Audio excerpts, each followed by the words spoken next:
Hello, my wonderful 7th grade ELA students at CRMS. This is Mrs. Rowe. I am not feeling well today, so I am at home, but I wish I could be with you, but I know you're in good hands. Today you're going to be taking some notes on figurative language. You should have a figurative language note packet that you'll be filling in. This is important because you'll be using this to study and to refer to during formatives and to get information from for other assignments that we work on. So make sure you're filling in your packet. Don't worry about knowing when to fill it in because I'll make it very clear in here. And you're going to work very quietly so that people can hear what I'm saying and follow along. You may raise your hand to ask a question of your teacher and pause video as needed. Make sure you have your packet and your pencil ready. So today our learning target is I can determine the meaning of figurative language including simile, metaphor, personification, and idioms.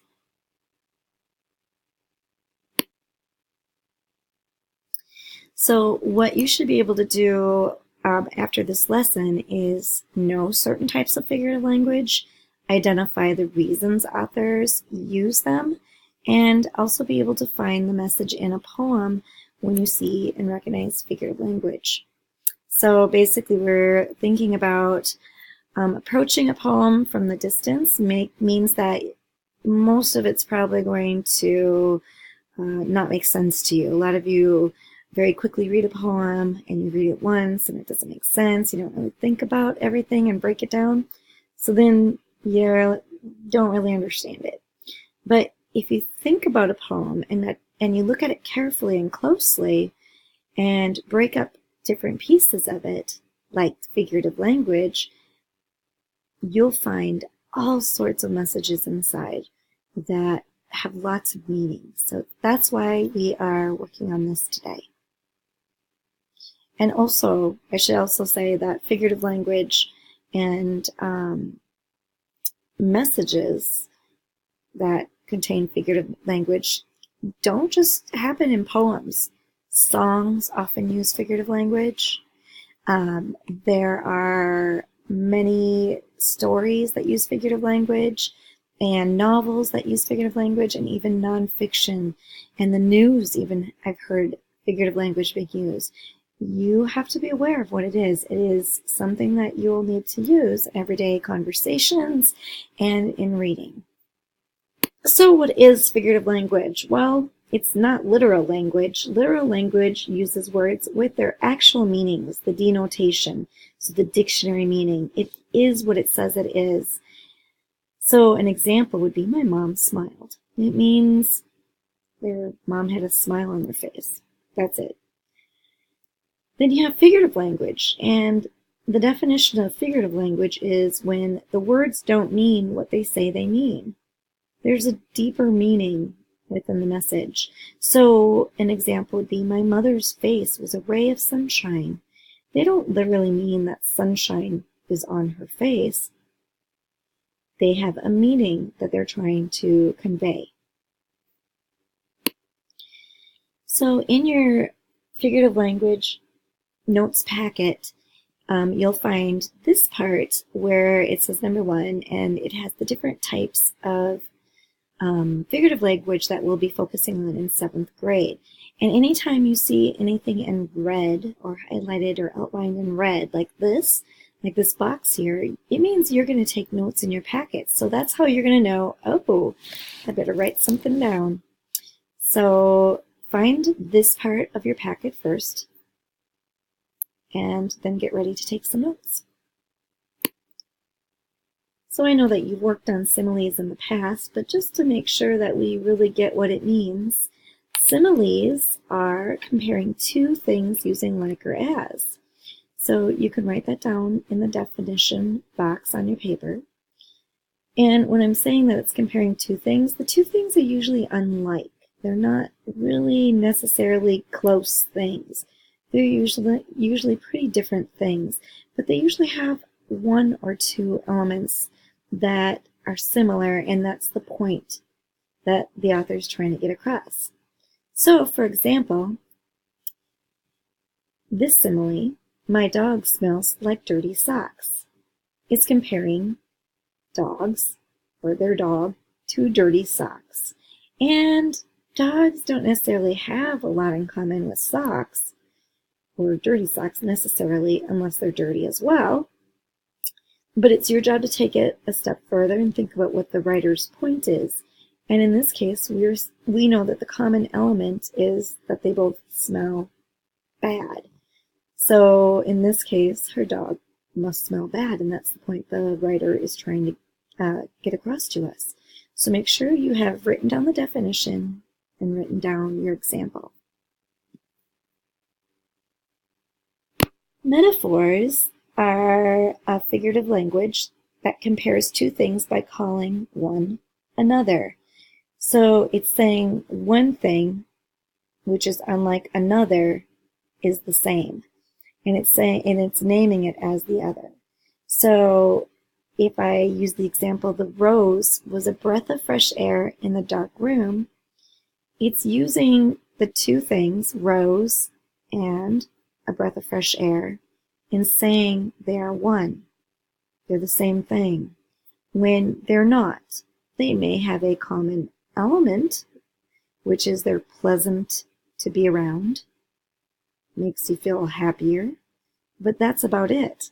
So the writer's point is that the rose made the room more pleasant to be in, or more happier to be in. Make sure you've written down these definitions and examples. So the types of figurative language that we just learned about, metaphor and simile, are usually the two that are most likely to get mixed up. So you have to remember that they both use comparison to say one is something, and the other one does it to say one thing is like something. So it's important that you're thinking about metaphors is transferring one thing to be another, whereas a simile is saying one thing is like another. All right, so our third type of figurative language is personification. Personification is when you are giving objects human characteristics. And I like to look at the word personification and see the beginning of it says person. So person is a human is a person, and that's how I remember the definition of personification. An example that uses personification is the tree stood guard over the small cottage.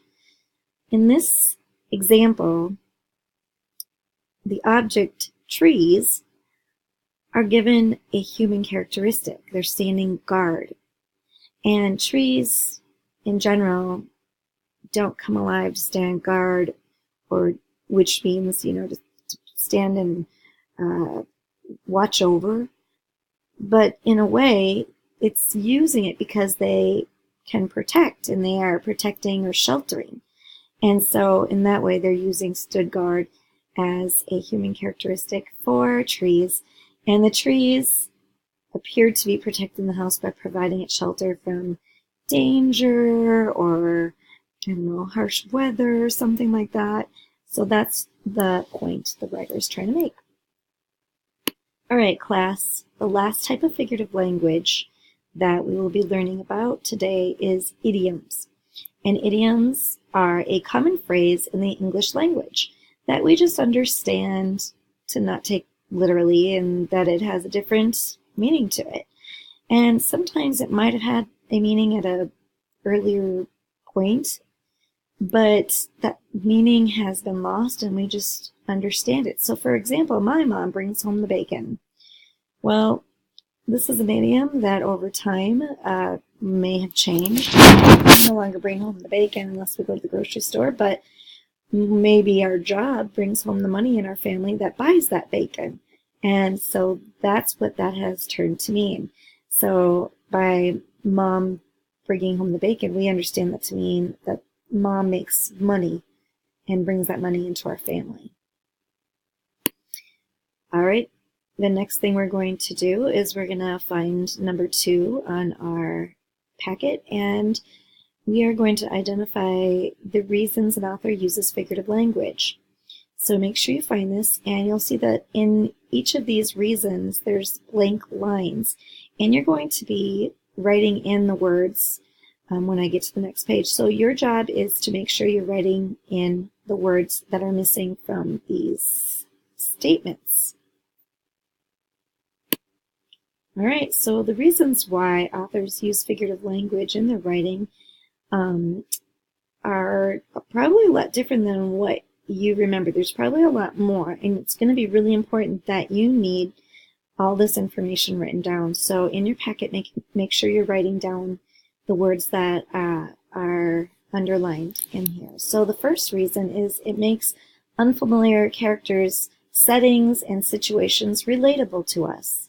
Okay, well, a lot of you will say, well, it makes it more interesting. Well, that's because it's making it more relatable. And it also makes it interesting because it makes the characters and storylines come alive. They feel real to us. It creates the mood. Again, that makes it more interesting because if you have the mood, you can also kind of put yourself inside of the story or the poem or whatever you're reading that's using the figurative language. It helps to develop the character. We get a better idea and better sense of who the character is. It helps us advance the plot. It helps us understand the actions and what's going on in the plot. And it also enhances everyday language. So in 6th grade, you might have said that you used figurative language to make it more interesting. In 7th grade, we build on that and break down how it's going to make it more interesting. So it's going to be really important that you have this prepared on your sheet, because when we have our formatives, you may be asked to think about how the figurative language made the poem or whatever you're reading more, or why they used figurative language. And you don't want to say because it makes it more interesting. You want to use one of these reasons. Just a forewarning there. So make sure you get those written down. Okay, ladies and gentlemen, that is it. You are going to put your notes inside your folder because we are going to want to keep these and we're going to add to them this week. So we want to make sure we have them available. You're going to be able to use them for formatives and on future assessments. So you're going to want to keep them in there. Make sure you put your name on them as well so that you are able to get them back in case they get detached from your folder. And also remember that it's something that you could study as well. If your class happened to finish early, right now is a good time to take some time to independent read. Otherwise, maybe your teacher has another plan. So we'll let your teacher continue from here.